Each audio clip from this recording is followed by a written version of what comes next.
on the evening of December 24, 1703.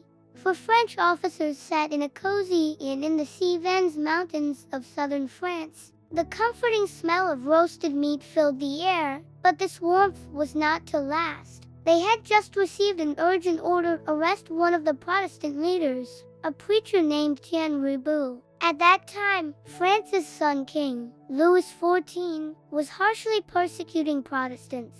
His soldiers, known as dragoons, roamed the country, spreading fear. To catch Ribou by surprise, the officers were commanded to disguise themselves as shepherds and travel on foot. Their journey through the biting snowstorm was a struggle. Finally, they reached a sheepfold near the small village where Ribou lived. Eager to claim all the glory for the arrest, Captain Gabriel de Vidnancourt decided to proceed alone. He left the other officers behind, instructing them to wait for a signal. As he approached the so-called rebels' house, Vidnancourt found the door unlocked and stepped inside. At a small table sat a little girl, wrapped in a large black shawl. She was startled by his sudden appearance, her face turning pale. But then, a warm smile spread across her face. She stepped forward and gave him a gentle embrace. The captain was left speechless. He scanned the humble room. A large palm branch stood in a clay pot in the corner.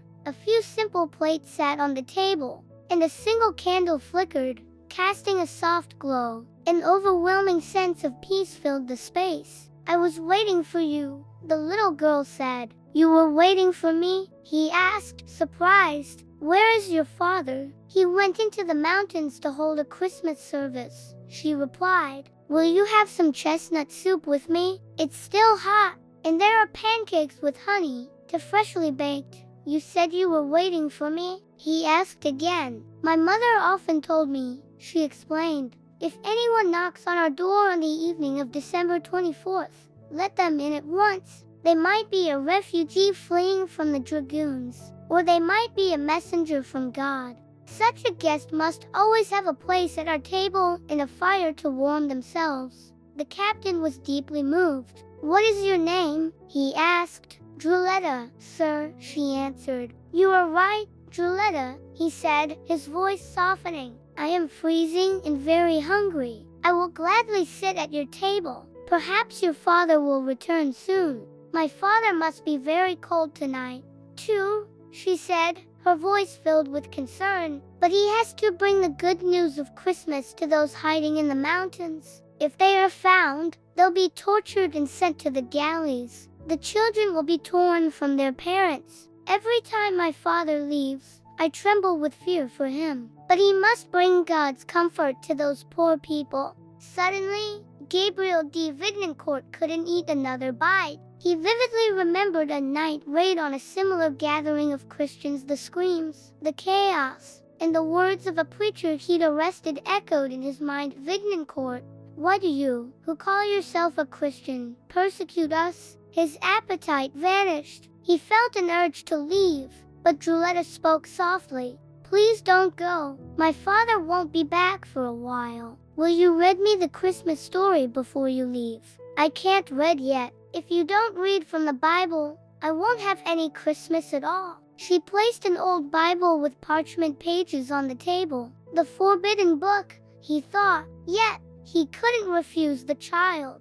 He opened it and began to read, and there were shepherds living out in the fields nearby, keeping watch over their flocks at night. The timeless story of Christmas gripped his heart. The words from the Gospel of Luke resonated deep within his soul. "I think I could become one of them," he whispered to himself, startled by his own thought. There was no reply. He looked up and saw that Druletta had fallen asleep, her soft curls forming a halo around her face. "Sleep, my child," he said quietly. "Believe me, I will do everything I can to spare your father." He placed his hand on the Bible, then picked up a pen and ink. On the first page, he wrote, "A Christmas guest will pray for you and your father."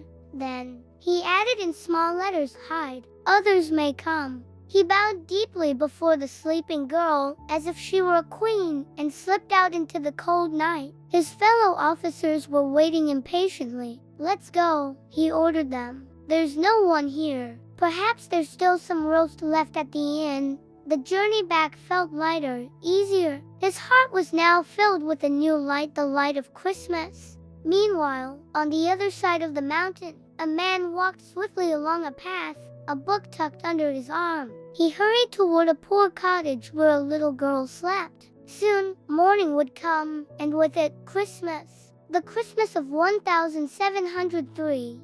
A night that truly honored the coming of the child about whom the angels sang, "Glory to God in the highest, and on earth peace, goodwill toward man." Thank you for listening, and have a wonderful holiday season. Don't forget to follow for more stories like this.